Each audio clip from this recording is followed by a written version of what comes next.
My son came bounding down the stairs. He was all dressed in his coat and tie and had on his fedora.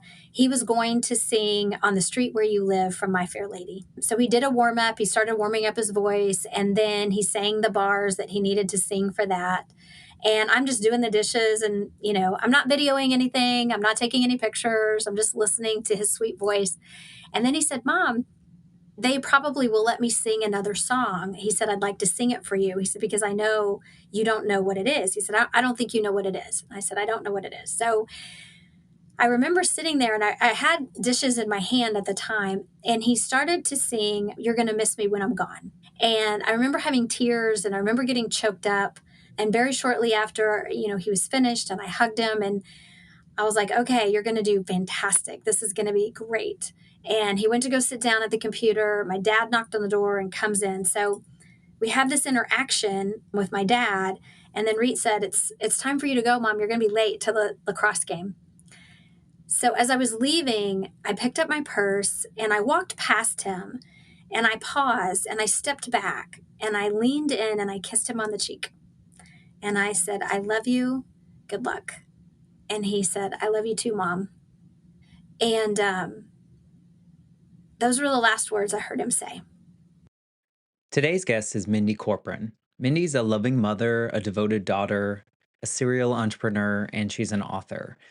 And her life is really a testament to the incredible capacity of the human spirit to really rise from the depths of despair and create an impact because of it. Her story is one of unimaginable tragedy, yet it's also a story of love, resilience, and a relentless pursuit of change. In 2014, Mindy's life was tragically changed when she faced the brutal loss of her father and her son to a hate crime. This heartbreaking experience, however, became a catalyst for Mindy's life mission to overcome hate by promoting kindness through education and understanding. In this episode, Mindy shares her powerful and moving story, from the last family dinner she had with her father and son to how she's changing lives through her work with 7 Days and workplace healing. Her story serves as a strong reminder of the power of healing through grief and the human capacity to find meaning and purpose, even in the face of unbearable loss. As you may have guessed, this episode discusses tough topics, so please take care as you listen to Mindy's story about the life-altering tragedy in her life and how she channeled her grief into action, creating a legacy of love and kindness that continues to inspire and uplift others. Before we get into this week's episode, I wanted to shout out Trapper and Shane of Dream Vacations and my friend Brian for sponsoring one episode of The Life Shift each month. Your support means so much, and it really allows me to cover the costs of producing the show. Each episode takes about 8 to 10 hours of time from the beginning to when it's out into the world, and it involves the use of about somewhere between 5 and 10 different tools. So all your support is going to good use, so thank you. If you want to learn more about how you can support the show, you can head to thelifeshiftpodcast.com, or you can go to patreon.com/thelifeshiftpodcast. And without further ado, here's my conversation with Mindy Corporon. I'm Matt Gilhooly, and this is The Life Shift, candid conversations about the pivotal moments that have changed lives forever.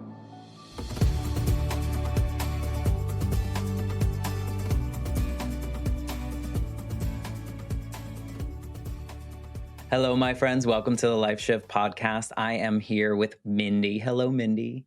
Hi, Matt. Thank you for having me. Thank you for being here, and thank you for being so understanding. Everyone that's listening, we had a little tech issue last week where my computer decided to blow up in my face. And so this is our second meeting, but we really only talked for a couple minutes before, and I was in a panic mode. So thank you for understanding. Absolutely. That's not a problem. Sometimes us humans assume responsibility for things totally out of our control. And that was me in that moment. And I had some time to reflect on that. And I was like, why have I absorbed all that? I still haven't figured that out, but I think it's probably based on a lot of my own personal experiences growing up and the things and how many times I say sorry for things that aren't mine to say sorry for. I don't know if you can relate to any of that, but That was my experience. I think so many of us can. I do. I think so many of us can. And I can in particular. Yes. I'm the middle child. I'm the only daughter and the middle child. So frequently I say, oh, that's middle child syndrome. Mm. So that, yeah, I totally understand where you're coming from.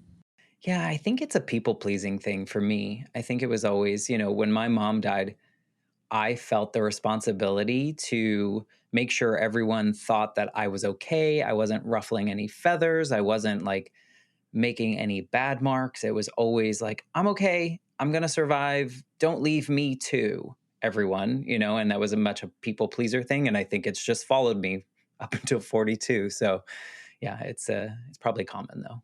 Maybe more so Hmm. for women. I'm curious, Matt, did you have younger siblings that you felt responsible for? Okay, so it wasn't as if someone said, take care of your younger sister, or do you think people said to you, you know, be a strong, be a strong young man? No? No, it was late 80s. And I think that it was a product of the times. I think that the people around me were not comfortable or prepared to help a child through losing a parent. My parents were divorced. So there was also that change for me. My dad was not quite prepared to be a single father, of a solo parent, essentially. And my grandmother, who I was super close with, wasn't ready even till the day she died to talk about my mom dying. And so I think I just assumed that. I thought, people were buying me things, people were taking me places, so I assumed that they wanted me to be happy. And so I took that on. And I think looking back on it, it was I didn't want to be abandoned again. Hmm. Hmm. And I felt that my mom dying, she abandoned me in that version of my brain at that point in time. That's what it felt like. And so I think that's what I assumed, and I think that's why I came on. So anyway, we went, we're not here to talk about me. We're here to talk about your story. And your story is a really hard one. And I think it's something that, I mean, hopefully a lot of people cannot relate to, but unfortunately, I think a lot of people can. And maybe in a maybe not in the exact same way, but something that you've gone through and the way that you've moved through that, or with that, I guess I should say, will resonate with someone. So before we get into your backstory and then this event that we're going to be talking about, maybe you can just kind of tell us who you are now and what you do now, just so that we can kind of set that scene, and then take us back as far as you need to set the scene. Okay, well, who I am now, I'm Mindy Corporon, and I am still the middle child. I am still the only daughter. I have an older brother and a younger brother. My mom is living. My dad is deceased, and that's part of my story. And I am a boy mom, so I'm still a boy mom, and that is part of my story. My youngest son is 21. And for any parent who happens to have a teenager or a college age student in particular, you'll be excited to know I got 32 minutes with him on the phone over lunch, which was very unexpected. One, unexpected because I wasn't on a business call at the time or engaged, and two, that he called and gave us that much time. So he is a senior at the University of Arkansas, and he started interviewing for jobs, and he's gotten a couple of offers. So we had wanted to talk to him about it. We just weren't quite sure when we were going to be given the opportunity. And that happened today, unscheduled, got a phone call, we took it. And when we hang up, every time we hang up, I look to see how long I got, and I got 32 minutes. So that was a delight. I live in South Florida with my husband. He and I have been married 22 years. And we have a dog, Lucy. And Lucy's 11. No, yes, Lucy is 11 years old, and she's an Aussie poo. So that's me in that frame. I've been the president and co-founder. Well, I'm a co-founder and been the president of a foundation called 7 Days. And this past summer, I stepped back as president. I've been president 9 years. And so I'm still on the board of directors, but I can, when I talk about my story, people will understand 7 days. And so there's a new president and a vice president in place, which I'm super excited about. And they're thrilled about. So that will be great. I want the vision and the mission of 7 days to carry on beyond me. And I felt like as a leader, that was my responsibility to go ahead and give leadership over to someone else and to the board. The mission of 7 Days is to overcome hate by promoting kindness through education and understanding. So that's what 7 Days is. I'm also a serial entrepreneur. I'm in the middle of working on a startup that is a B2B SaaS platform, but it's also human interaction. So it's human interaction plus innovative technology. And the company is called Workplace Healing. So that's me in however long that took to tell you who I am. I mean, a serial entrepreneur. I was actually just talking to someone earlier today where I was like, I have zero desire to be an entrepreneur. And it's like, I just want to work for people and work within whatever those bounds are and learn from them and those kind of things. And it's funny because so many people are like, you should start this. And I was like, no, I don't want to. So when I hear someone that is a serial entrepreneur and someone that just consistently has these new ideas and wants to like see them through to fruition, I'm just like, go you. Like, I can't even imagine that. And I had the opportunity to speak with your co-founder. Co-founder and business partner of Workplace Healing. Yes, you spoke with Lisa Cooper. I sure did. We had a conversation about her own experience. So I got a little bit of understanding of what you do and how she brought her background into what you guys do. And she hinted at how you two met and how your paths crossed, and this not so much a coincidence, but probably the perfect timing of the way things crossed together. And then Workplace Healing came from that. So that was a lovely conversation that came out in October of 2023. So by the time that this episode comes out, it's already been out in October. So thank you guys for both being here and being a part of this. We're happy to do so. Like I said before, there's a part of everyone's story that I think we can resonate with, even if the experience is not exactly the same. And you never know what piece is going to hit you at the right moment. It's almost like picking up a book that you've read before, and then that third time you read it, you're like, oh, everything like has fallen into place. And so I'm just so lucky. Matt, speaking of books, I'm an author, so I forget that. Do you have 24 hours in a day, or is this like more in your world? Yes, somehow I have more hours than everybody else. No, I used many of them. I don't sleep much. I authored a book. It's called Healing a Shattered Soul. We published it in May of 2021. Well, congratulations. Thank you. Are you going to write another one? Yes, but after... I figured the answer was yes. Yes, and I already know the name of it, and I kind of have it in my head a little bit as well, but I know better than to start it because I'm really focused on workplace healing. So, but yes, I do intend on writing another book. Yes. Maybe two. You can feel the energy that and the excitement that you have for, or the passion, I guess is maybe a better word, for creating these changes through the products that you create. And I'm assuming that a lot of that has stemmed from your experience and what we're going to talk about today. So maybe you can kind of paint the picture of what your life was like leading up to this moment, and then you can kind of share the moment and we'll go from there. Absolutely. Absolutely. If everyone would just pause a moment and maybe close your eyes and consider where you were in 2014. So from the time you and I are talking, that was, 9 years ago. It was April of 2014. And at that time, I was the co-founder. So that was one of my entrepreneurial plans, co-founder, and I was the CEO of a wealth management firm. I had gone into wealth management years before that. And then my business partner at the time, he and I created a registered investment advisory firm.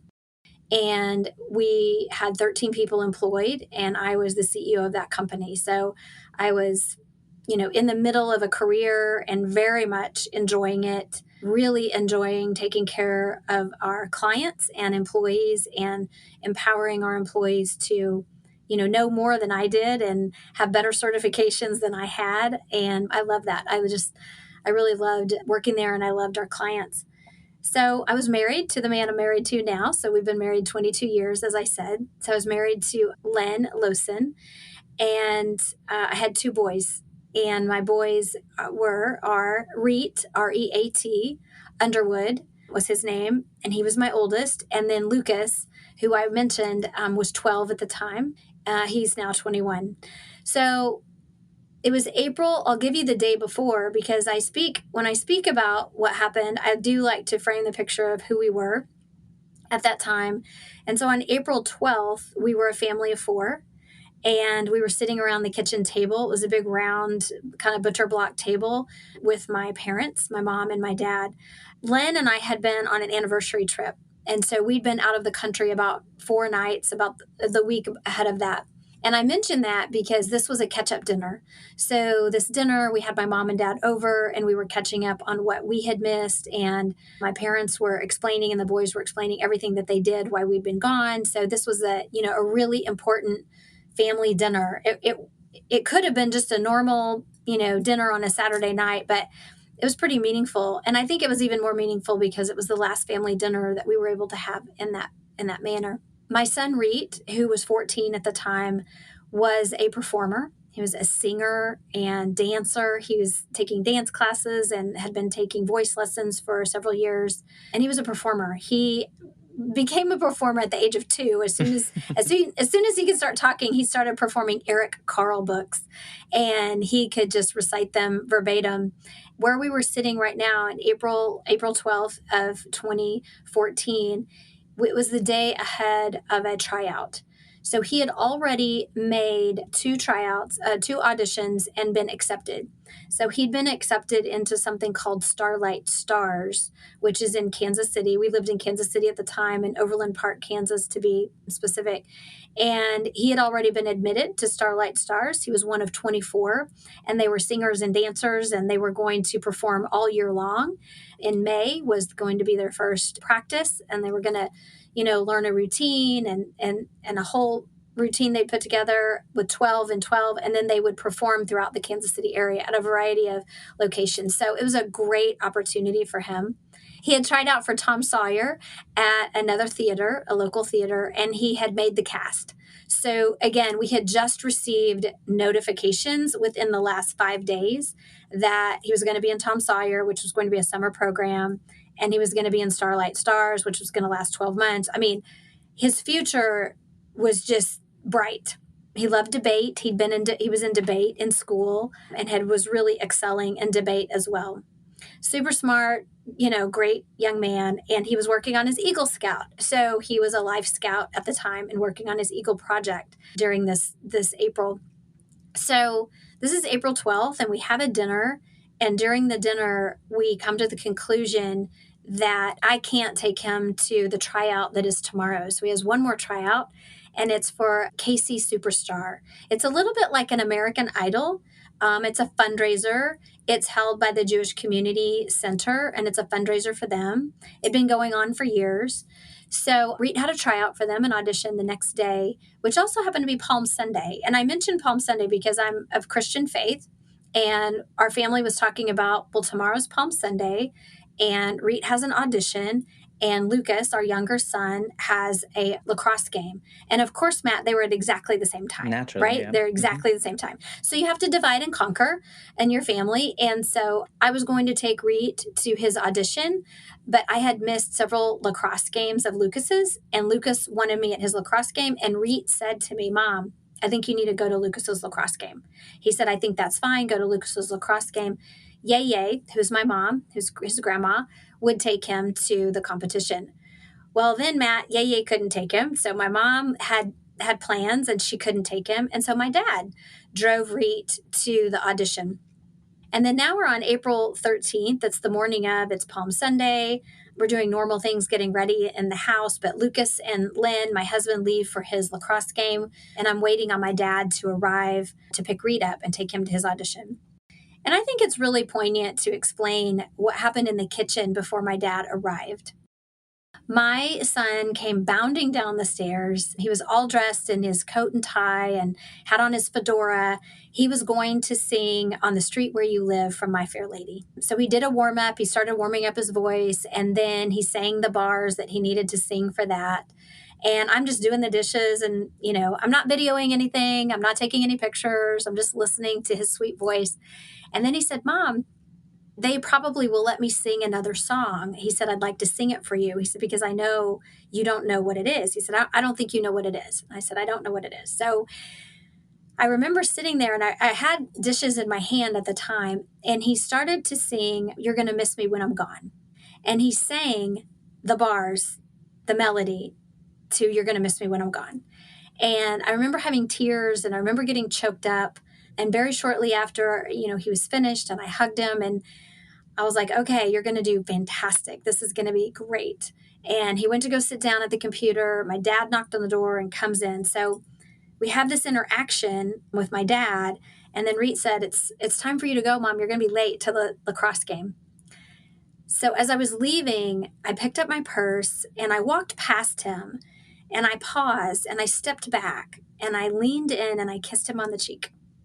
And I said, I love you. Good luck. And he said, I love you too, Mom. And those were the last words I heard him say. And my dad gave me a hug before I talked to Reet. So I got a hug from my dad and I heard from my son that he loved me. And I drove to the lacrosse game. And for really a known but unknown reason, the lacrosse game was canceled. There was a thunderstorm 5 miles away and they canceled the lacrosse game. And I drove to the Jewish Community Center where my dad was pulling in to take Reet to the audition. And I got there probably about maybe 6 minutes after they got there, really close. And Matt, they had been murdered in the parking lot. And it was a hate crime. A man who had planned to and premeditated trying to murder people of the Jewish faith had driven in and out of the parking lot evidently several times that day looking for people to murder. And when my dad pulled in the truck, he and Reed, there were two people in the front seat, and the shooter followed them back to where they parked. And my dad parked the car, parked the truck. He evidently got out of the truck and was getting in the back. He had opened the back door. And at that time, the murderer was right in front of him with a gun.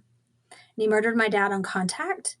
And then he turned the gun and murdered Reed. He shot him through the windshield. Now, all of this had taken place before I arrived, but literally only minutes before I arrived, because the police later asked me if I had seen this white car with this man leaving. And I couldn't tell you even now. If I did, I couldn't tell them then. I didn't know if I'd seen anyone that had caused me, any cause for concern. But evidently, after he murdered my dad and shot Reed, who did not die instantly, he shot up the building and shot at other people. So that day, between the Jewish Community Center and then Village Shalom, he went to another location, shot at more people, and he murdered one more woman. So Teresa Lamano, also lost her life that day. I believe he shot at 14 people that weren't injured and 17 total, and he murdered 3. So I found them in the parking lot. Oh, God. I was the third person on the scene. There were 2 men who were already caring for Reed when I found him. And really fascinating and interesting thing happened to me. Obviously, I was completely shocked. I drove in and I saw my dad's body. I hit the pedal faster, then I pulled to a screeching halt. I remember grabbing my keys and running to my dad's body and screaming, what happened? What happened? And no one was there. There were no people. I didn't see any people. I didn't know where Reet was. I didn't see him. I just saw the truck with the doors open and my dad's body lying there motionless. And I got close enough to see that he was deceased. And I wanted to help him, but I also logically knew that I could not help him based on what I was seeing. And I felt a pressure on my shoulders. My aunt has since said to me that it was a guardian angel, but I felt this pressure on my shoulders push me back. As I was leaning forward, I felt pushed back, and I heard the words, "Your Father's in heaven, go find Reet." And I paused. I looked to the left. I looked to the right. I saw no people, but I walked around the truck, and this is where I found 2 men who had Reet in their arms. So Reet lost his life within about 30 minutes. He never regained consciousness. I've been told by several of the EMTs who were with him and the and the firefighter who was in the ambulance with him, that he never regained consciousness and he lost his heartbeat in the ambulance on the way to the hospital. So we found out as a family when we all gathered together and drove to the hospital that not only had we lost my dad, but we had lost my son on the same day. So we lost so much of our family. I lost really my people. So that has been extremely defining on where I focus my entrepreneurial efforts, where I focus my passion, and where I focus really, all of my time. Just how you exist in the world, I'm sure, is drastically changed because, I mean, it's one thing to experience that the murder of people in your family and from like and just find out about it. But in your case, you had to be there. I mean, I guess there's some part of you that maybe you were glad to be there in some capacity, but that just adds a whole other layer because you've seen these things, you've experienced these things. I don't have words to say to you in how sorry or how sad I am for you, because that experience is like something that no one should ever understand. No one should ever like be able to empathize with that because it's such a tragic, unnecessary loss of life. And I just am so sorry that you had to experience that one, but also be there and be a part of witnessing your father and then seeing your son. And I'm sure there's all sorts of things going through your head of like being a fixer and wanting to cure things, and that motherly instinct, I'm sure, tried to kick in as well. So I'm first just want to say I'm so sorry for your experience. Thank you. Thank you. I probably did immediately feel that it was so interesting and odd at the time that I would be the one that was there. So I was the last family member to see them in the house. And then within maybe 32 minutes, I found them both shot. That's how close the time was. I didn't One thing I want to point out to your listeners, because I would assume that any parent is wondering right now, was I in the ambulance with Reet when they took him? And I wasn't. And it took me 2.5 months to reconcile that. And I needed to speak to the EMT who was with him in the ambulance. So what happened was I was taken from the scene of the crime and really placed inside the building. So clearly I was in shock. I mean, I was in shock and trying to grasp what I was seeing. And the storm that had canceled the lacrosse game was now kind of coming upon the JCC. And there's a live shooter. They think there's a live shooter in the area. So they're trying to protect me. They're trying to protect themselves. They're trying to care for this boy. They know that my dad's life has been taken. So I was moved inside the building. And while I was in the building, the ambulance came and took Reet to the hospital, and I wasn't notified. And it was extremely difficult to process that until I spoke to the EMT. Dan Stringfield is his name. And in my book, I write a chapter about him. So in my book, I write about the entire day. And the way I pull the day through the book is by chapter of how each of us experienced that day differently. And so one of the chapters is about Dan, and what I learned from Dan is that I was really in the right place where I needed to be. I was where I needed to be. If I had not stayed at the JCC, my mom would have had no one to talk to. She would have had no one to cover my dad up. I didn't personally cover him up, but I got him covered up so that she didn't see him. My husband would have gotten there with Lucas and they wouldn't have had me. They would have been fearful. They all would have not had, I'm kind of the glue. They wouldn't have had the glue. And I was the glue. And so I've reconciled that. So for all of your listeners who rightly so are horrified by the event, because it was horrific and it was tragic that I wasn't in the ambulance, I've processed that and I understand that many, many times we are where we need to be, and we need to understand that and process it. Yeah, I would not have even thought of the fact that you weren't in there and or attached any kind of feelings towards that, because I think in that kind of experience, and everything's time sensitive, everything has to be done with the swiftness and protecting you, protecting the scene, protecting or trying to protect your son in a way, or help him in a way. I wouldn't have done that, but I'm glad to hear that you have kind of resolved that feeling.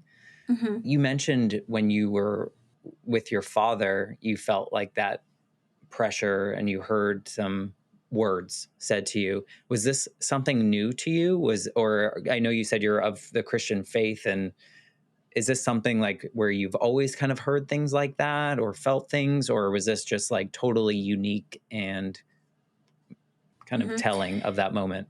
That's a great question. I don't know if anyone's ever asked me that question. So I had to think back when I was 13 years old, and I wrote about this in my book because I thought about it. When have I felt this before? When I was 13 years old, I had a spiritual experience that I did not understand at the time as a 13-year-old. But now, as a grown woman, looking back, I'm like, oh, this happened when I was 13. And I didn't comprehend it at the time. Yeah. And then it happened one other time when a friend of mine was killed in a car wreck and I was 15 or 16 years old. But other than that, I had not nurtured any spirituality to say. I mean, I went to church and we took our children to church, but I tell people, especially when I speak to congregations or church groups, which I did a lot of, like the second and third year after this, that I don't do well memorizing Bible verses. I wasn't ever in a small group, like a Bible study group. I know Bible stories because I was raised in that, but the spirituality that came to me, I mean, it's almost as if the heavens opened and I literally heard the words, your father's in heaven, go find Reet. Now, I did hear that again in the hospital, and I probably heard it one more time, and I can't remember when it was, but then that was it. And then I just felt very led by my heart. My First of all, if you go back to when you're an 8-year-old boy and can remember feelings, you probably felt like someone had filleted you open Hmm. and your heart was just out there for everyone and it was in so much pain. And that's how I felt. I felt as if someone had filleted my body and my heart was sitting on top of my chest. And while people couldn't visually see it, I just felt literally shattered. That's how I And felt. you probably, I mean, did you feel like everyone was looking at you to see how you were? And then did you feel a responsibility that you had to be a certain way or perform in play the, do I have to play a particular role for these people? Or did you feel truly authentic to yourself and did whatever came next? Because I can feel one way or the other. Yeah, I felt very authentic and I went against what so many people thought I would do or Good. should do. I had people say to me, which is normal, you might want to release a statement that says your family wants to grieve in privacy. And I said, I'm not supposed to grieve privately. Right. And they said, why not? And I said, well, it was a hate crime. And people are going to wonder, why did he murder them? Why, he could have murdered anyone, but why them? Well, they were there at the wrong time, but because he murdered them, I was the person to take a lot of action. So that evening, Matt, I went to a vigil. I had heard, and we were in my mom's house and people were gathering, just so many people were coming to my mom's house. And I heard someone say, there's going to be a student vigil. Well, I just said a few minutes ago that a friend was killed in a car accident when I was a teenager. And I think I was 16. And it was devastating, just so devastating to lose him at a young age. When you were 8, you're at a young age and you can't process things. And so I lost my friend Kyle. And now I'm a mom of a 14-year-old who's murdered. And he had friends and teachers, and I just he had friends in Boy Scouts and debate and theaters and all these groups, and I felt a responsibility, but I felt authentic about it, that I wanted them to know that like Dad and Reed weren't specific targets and that there wasn't a shooter out there, getting everybody, and that Dad and Reet were living life. My dad was doing exactly what he wanted to do. He wanted to be with his grandchildren. He was driving him somewhere. Reet was going to an audition. Should their lives have been taken? Absolutely not. it was a hate crime. The man was captured, he was convicted, he died of natural causes in prison. So he's not even a point right now. But I wanted those students to know that this was horrible, but that they had permission to live their lives.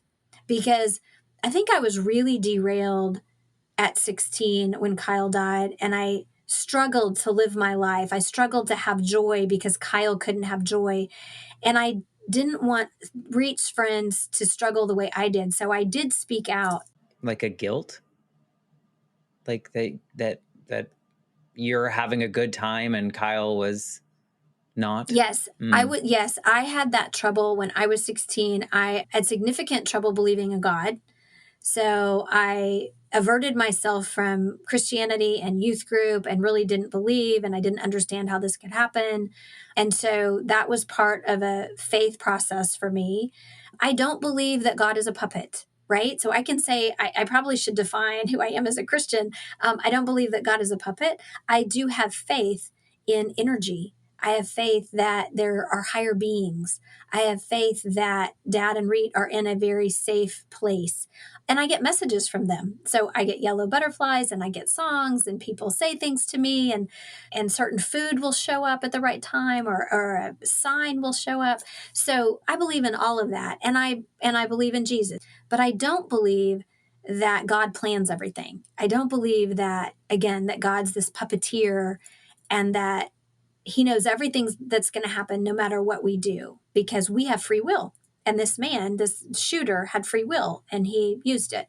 So I did have really big concerns that these students, all of a sudden I was 16-year-old Mindy and thinking, how can I help his friends?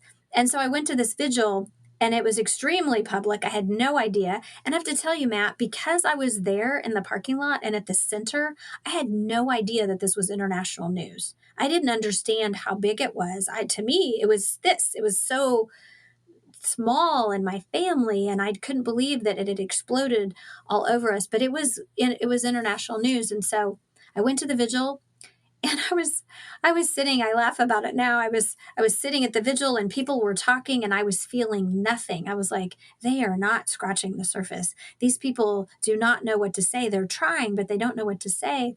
And so I asked actually my girlfriend with me, Tara, I said, I'm supposed to speak. And she said, what? And I said, I'm supposed to speak. She goes, what are you supposed to say? I said, I don't know. I said, but I'm supposed to talk to these people. So she got up and she asked the priest if I could get up and talk. And he came and sat in front of me. And there's a chapter about this in the book. And he comes to me and it's an interesting exchange. And he's not sure if he should trust me because he doesn't really know. And he's got all these people and TV crews. And then there I am saying I'm supposed to speak. And so he let me speak. And I just said to everyone, they were living life. Mm-hmm. They were living life. And I want everyone to live life. And I really meant it. And I still mean it. But I want to be clear with your listeners. It's hard. Yeah. Right? No. It's hard. Yeah. It's hard work. But I was really hoping, and I think I did, give people permission to grieve and permission to go ahead and find their joy in life. Do you look at that moment as kind of, I mean, it was so soon, but do you look at that as your own permission to start your grief journey as well? As because I think that's really hard for a lot of people, whether it's a super tragic experience like you went through, or an accident like I went through, or someone losing someone from old age or whatever that may be. People they have a hard time with grief. Do you feel that was did you give yourself permission to start grieving at that point, or was there a longer period in which it took? Yeah, I didn't give myself permission at that time. So as much as I portrayed for everyone else that it was okay for them. I don't want to say I didn't. I believed with all of my heart what I said. Right. But the pain that showed up was so unbearable. I had never felt pain like that before and had no idea how debilitating that would be. And so it was an ebb and flow. It's an ebb and flow. And then I would tell you, because I know, 6 months after that, we had a trip planned to Nashville for just a weekend, and I did not want to go. And my husband said, "We need to get out of the house. Lucas is going to be taken care of. Let's go 2 nights. We're going to drive. Let's just go to Nashville." And we went, and we were listening to music, and I, just sitting there listening, not really feeling much yet, not really feeling anything. I'm an 80s girl. So Journey is one of my favorite bands, right? And Don't Stop Believin' was like a family song for us. And when the song comes on, I'm in our Tahoe, and Reed is in the back seat and his friend Jake, and the windows are down and the music is loud, and they're, screaming and yelling, "Don't Stop Believin'," and they were singing the song. And so I'm in Nashville and the song comes on, and I feel something that is remotely associated with joy. Mm, And I thought, wait a minute, I I'm shouldn't not feel allowed. joy. Yeah. I'm not allowed. And I felt it, and then I cried, and then I was like, okay, you can feel it. Nope, I don't want to feel it. But that was the very first point at which I felt that joy, it was going to come back. But it was And but it scary. You didn't want to. oh, it's horrible. Well, yeah, and it's like, do I deserve to have this? Am I allowed to have this? I think, even to your point of people coming up to you at that vigil and like saying all the wrong things, because honestly, is there a right thing to say? Like there's really nothing that works in that moment. It feels like, I think there's so much, I think we assume like so much shame when we've why am I happy? Like I'm not supposed to like smile right now, or why did I laugh at that thing? And I'm not sure why we do that. I think we have this picture of like what a grieving person must do and act like. And it sounds like you kind of had that little battle at that moment, but And I had it internally probably more than what I thought people thought I should look like, because when I talk about my dad and Reed, I smile. We would be interviewed and I would say, "Let's talk about Reed." And they're like, "Okay, but I love talking about him. It right, keeps him alive." right. And so when I get excited and talk about my dad and Reed, I do talk about them as if they're living, because I feel them all the time. I feel That's them, and amazing. yeah, and I feel them. And so that's encouraging to me.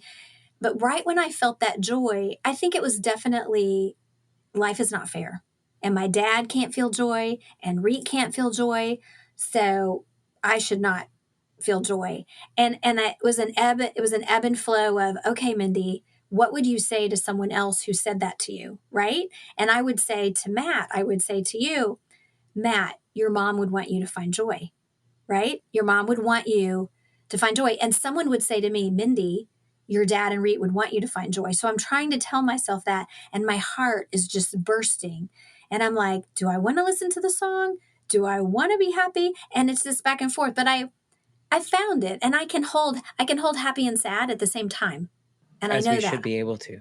Yeah. Yeah. But it's a process when you've had a level of grief that you are struggling with, and knowing, when will I get through the darkness, because I'm sitting in the darkness, because the darkness is also healthy to an extent, to feel a grief. So you're right, my tragedy is enormous, and hopefully your listeners have not experienced it, but there unfortunately have been a lot of shootings and a lot of violence in our area, in our country, in the world. And someone really could have had that experience, and they might be feeling guilty to move on because someone that they love is not able to move on. And I would say, eat the food that your loved one ate, drink the drink that they ate, go do the dance that you wish that they could do.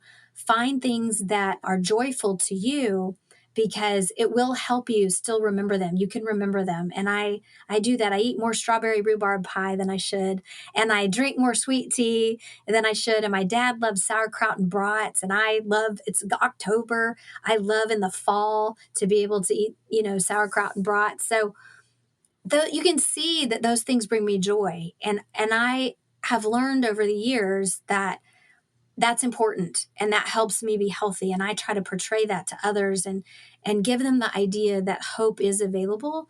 Wallowing in your grief is not healthy, but processing it and feeling the anger, feeling the sadness, etc., and what is good. And what I did is I wrote about it. Yeah. Other people might kickbox through it, or they might ride a horse through it, or they might swim through it. But feeling the grief is normal, and then finding joy, you have permission to do that at whatever point you start to feel it. Yeah, I think that's important too. A timeline is not a realistic thing to give anyone because I think we all have to take our own. In my own experience, I think obviously it's not as tragic an experience, and that's weird to say, but when my mom died, I was 8. I didn't understand anything, right? I think when you, at your age, losing a child and a parent, you understand a lot. You understand that hate. You understand what death means. You understand all these pieces. So I venture to say, even if it wasn't this murder, it's much harder for an adult to process something like that. I think from my I own don't know that. experience. Well, I don't know that I would use the word harder, because as an 8-year-old, you didn't have the tools, Correct. and your entire life you've been processing it. Oh yeah. Right. Yeah. Right. And that's okay. Yeah. I mean, I'm a griever. I say to people, I'm a lifelong griever. Yeah. Well, I'm a rightfully lifelong so. griever. Yeah. Right. And I process it at different times. And I do allow myself time to journal and cry and be angry and frustrated. And then I allow it. I write about it. That's how I process it through. I write about it.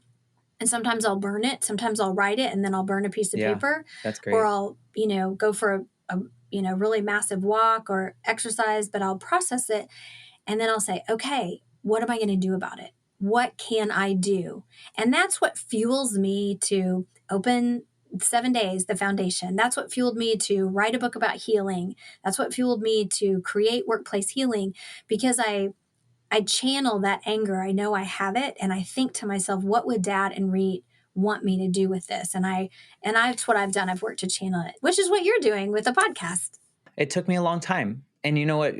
My grief journey is so interesting looking back on it. For me, it took me about 20 years to, what I say, kind of fully grieve my mother, because by the time I got to where the curtains parted and I understood the grief and I forgave myself for all the things that I did because of that, I didn't remember my mother anymore. And so it's easier to kind of close that door a little bit because the person doesn't quite exist anymore. If that sounds terrible to say, but I think you understand what I'm No, saying. I But understand. that struggle that I had gave me so many tools, and it gave me this relationship with my grandmother that was like nothing else. Like I cannot describe this to other people. And 8 or 9 years ago, she was diagnosed with cancer. And so at that moment, I knew this is my most favorite person in the world. And I know how terribly I did losing the first time. I didn't get to say goodbye. I didn't get to do any of those things. I'm going to do it right this time. And so my grief journey with my grandmother, I was able to have that final conversation with her. Like we said all the things that you would normally like think about at the eulogy. I wish I would have said this. I sat her down. I was like, we're having it. We're doing it right now because I know this is not going to last forever. I sat with her last 96 hours. I was able to do that. And after she died, I felt like I knew exactly how to grieve at that moment in time. I knew how to, how when you talk about your son and your father, you smile. That's all I did after the fact. Like I didn't have a lot of those sad moments because I was like, I did it right this time. Like it was like that terrible experience for so long gave me this beautiful version of losing someone that I love so much. And so, I've been able to process that and how now I look at death in quite a different way. And it feels, it's terrible that I had to go through that and my mom had to die at 32 and, like all that really sucks. But at the same time, look what it gave me. Look what it's continuing to give me. And so at this point in my journey, I feel quite different than I did flailing around as a child, as a teenager, as a 20-something-year-old, even as a 30-year-old, And so our journeys are quite interesting in that way, but also what you're doing with that grief. Of course, you have it and you will always have it. But like you said, you're channeling maybe the things that might not serve you the most if you were just sitting in it, and you're channeling it into something that's helping other people. And that's just like so beautiful and inspiring. And a lot of people listening are probably like, how? Like, how does she do that? And so I answer that when people say that. I do think that their energy is part of me. I Yeah. do. I feel like I allow their energy to be part of me. I feel like I see it. And I just I can't explain it. I mean I know like physiologically I'm a 7 hour sleeper, right? I know I need 7 hours of sleep. I know I like water better than anything else. I mean I'm pretty much a healthy person. I eat pretty healthy. Except for that I'm not a big pie. except for that rhubarb pie and that sweet tea. Sometimes I overdo it on the sugar. But other than that, I have a lot of capacity. And I think I have that capacity because I have two lives that their energy, I allow their energy to flow through me and I welcome it. And so when I feel that energy burst, I use it. I just use it. It's hard to explain. But it's, I mean, it's beautiful to see. And I Thank think, you. your tragedy is now affecting people in a positive way, if that makes any sense, and that with It workplace makes healing, absolutely. Hmm. that you guys are helping organizations create a space that's okay to talk about, or how to approach, when someone that you work with has just lost a loved one. What do you do? Because we're all so uncomfortable in this moment. We don't know what to say because there isn't really anything great to say. But I'm sure that by creating this safer space where people are comfortable enough to just bring it up and to just talk Right. about it and be and feel okay with it. You're taking your own experiences and turning that into where people can process things better. I don't know. It's Yes. just And really inspiring. we call that empathy leadership development. And so we're working to develop people on their empathy. We want to strengthen the empathy muscle of people everywhere so that they do feel more comfortable having a conversation with someone who has been a griever. So that is what we're doing. And I do, again, I feel like I channel them to be positive. I didn't say I don't, sometimes I don't remember certain things specifically, but when I was at the vigil, I said the words, something good has to come from this. I said those words, something good has to come from this. And again, there was nothing written at the time. I mean, I just got up there and spoke, and I have to say, something good has to come from this. And I look at what I've created and what I'll continue to create on behalf of them and other people, and something good is coming from it. And that is so energizing because lives were taken that should not have been. They should not have lost their lives. He was 14 years old. My dad was 69 and still was still working as a medical practicing doctor. I mean, No, senseless. it's angering and senseless, and so something good had to come from it, and I am putting all my efforts into that. You're doing it. You're doing, I mean, it's so inspiring and so devastating and so heartbreaking. And, I spoke with a friend on the show. She happily married two daughters. Her husband was on a small plane for work, and she was texting with him. And then all of a sudden, he was like, something's wrong. And she now has to live the life and try to keep her husband alive through her daughters, and teach her young daughters what their dad was like. And you have these conversations. It's like, what do you say? How do you say it? And so, if you see someone that's grieving, is there something that you say or do? Like, what's the first thing you do, knowing what you know and the experiences that you've had? Is there anything that Mhm. what do you say to people? Yes, actually, I was in church this last Sunday, and the woman in front of me turned around and looked at me, and I introduced myself, and she said, "Oh my gosh, I know who you are, and I'm so sorry for your tragedy." And she said, "I lost my daughter 5 years ago," and this woman was older than me, and she said, "I lost my daughter 5 years ago." She said, "Does it get any better? Can you help me? Does it get any better?" And the first thing that I said to her, and I say to many people, is I say, "You know what? Allow yourself to have the sadness. Allow yourself to cry." So many times, Matt, we want to cry at a certain location where we are, and maybe we don't feel comfortable crying where we are. So I say to people, find a safe environment where you could cry. And let's say you go to that environment and you're like, okay, cry. Well, what you do then is you write a letter to your loved one, And that the tears will come. Write a letter to your loved one. What would you like to say to your loved one right now? Would tell them about your day, tell them what's going on, tell them how much you miss them. So find a safe environment, psychologically safe, physically safe, and write a letter to your loved one and let the tears flow. And write as much as you want, cry as long as you need to, because at some point you will feel the light. You will feel some light Hmm. from somewhere will come to you, and then you'll take a breath and you'll be all snotty nosed and runny eyes, and you're going to be a mess, but you're going to feel better. And then go eat their favorite food, go drink their favorite drink.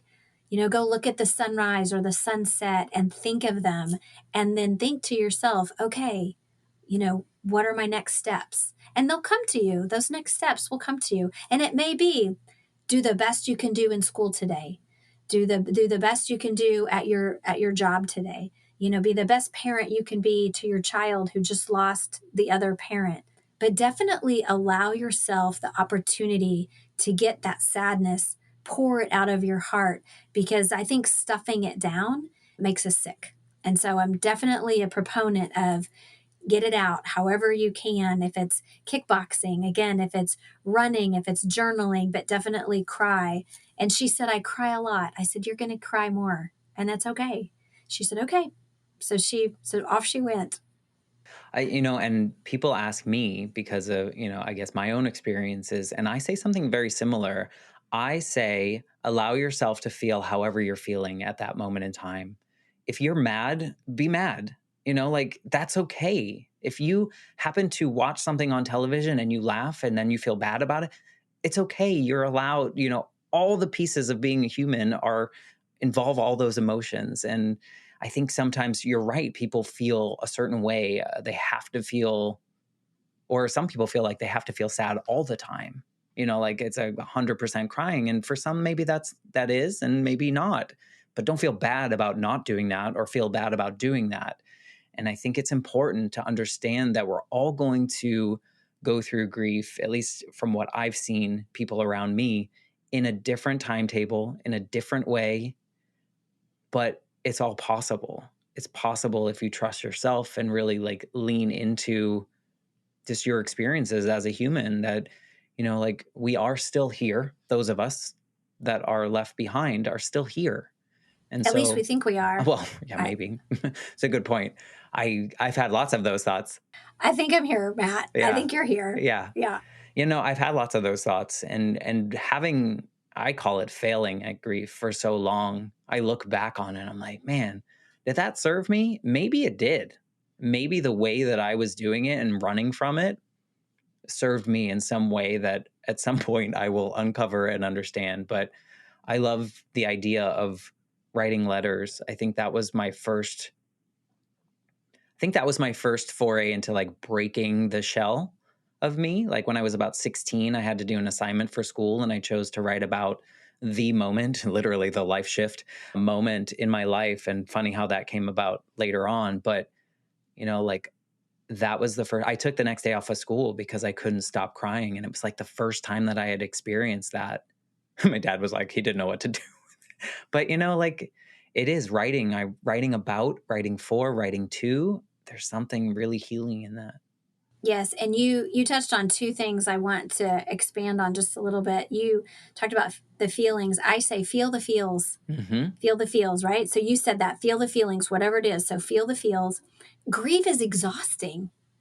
It is physically exhausting. And I didn't know that. And when people are new to grief, they're like, I'm so tired all the Hmm. time. I'm so tired. And I'm like, well, yes, that's grief. It could be a form of depression. It's just your body is experiencing it. So physically, we experience grief. And that was very new to me. I mean, I Hmm. had lost a grandmother who I was really very close to, and I cried and cried and cried, but I didn't experience physical difficulty for weeks on end, which we did. All of us felt it with my dad and Reed, just physically it felt like it felt like we were walking through molasses. So I think it's important that people understand that, depending on how the grief affects them, whatever their grief is, and they shouldn't measure their grief against your grief, and nor should they measure their grief against my grief.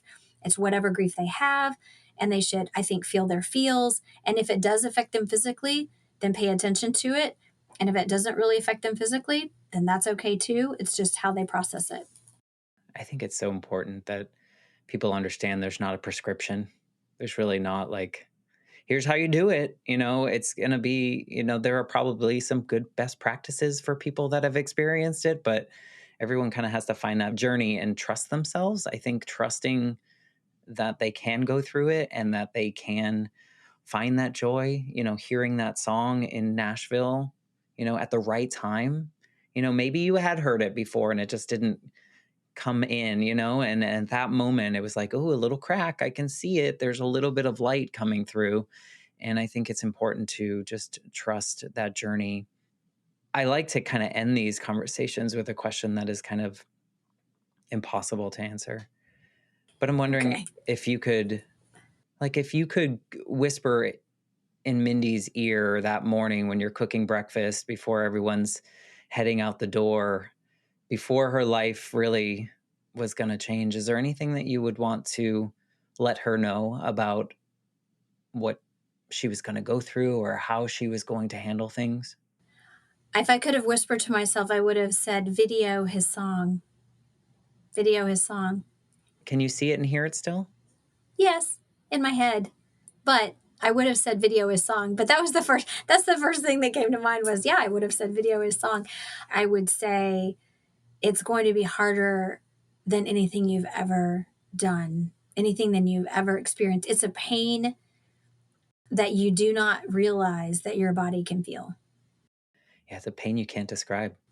It is a pain you cannot describe. And I would venture to say there's many people that will never understand the pain that you've been through. Right. And I've had this conversation with someone else who lost people tragically. And what he told me was really helpful is that sometimes we try to compare, like, oh, your story's so much worse than mine. And we minimize our own. I think I even did it in this conversation. But as humans, like that is the worst pain you've ever experienced. Mine was the worst pain I've ever experienced. Mm-hmm. So it so we're both experiencing the worst pain we could ever imagine. And I Right. think that's important for people to understand is that like there's not a comparison here. It's the worst pain we could ever imagine for ourselves and we're going through it. We're facing it and you're helping people do this through your own pain, through your own healing, and just so inspired by what you and Lisa are doing that it's just like I'm grateful that I've come into your orbit. But speaking of orbit, if people want to like read your book or learn more about workplace healing or learn about 7 days or learn about any of these things that are in your world, what's the best way that people can do that? Yes. So, well, there are a variety of ways, but to learn all about all of those at the same time would just really be to Google me. So to Google my name. There's a lot of information, but 7days is sevendays.org. So that's 7days website, sevendays.org. And we focus on educating high school and middle school students on kindness. So we're very, very focused on enriching students' lives and helping them be kindness influencers. Yeah, I love it. We have education programs and resources for students. That's 7days. And then Healing a Shattered Soul is the name of my book. And you could find it with my name and it's on Amazon. It's available on Audible. I actually read the book. So you'll hear my voice. So I read the book.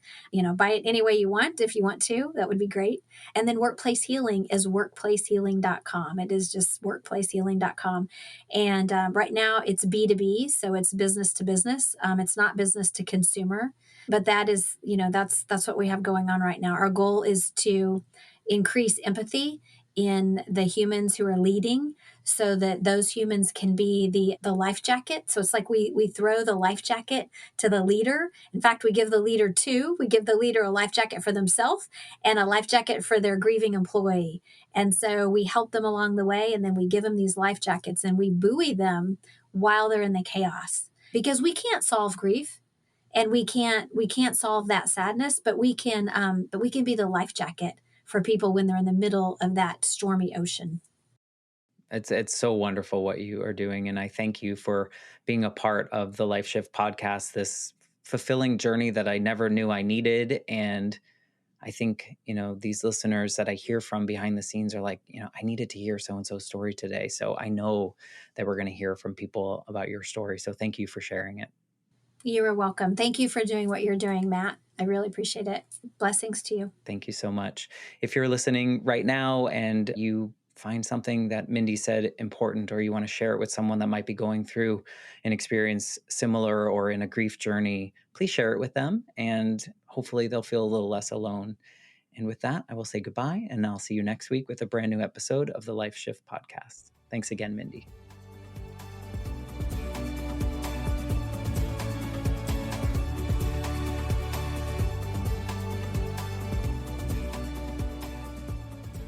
For more information, please visit www.thelifeshiftpodcast.com.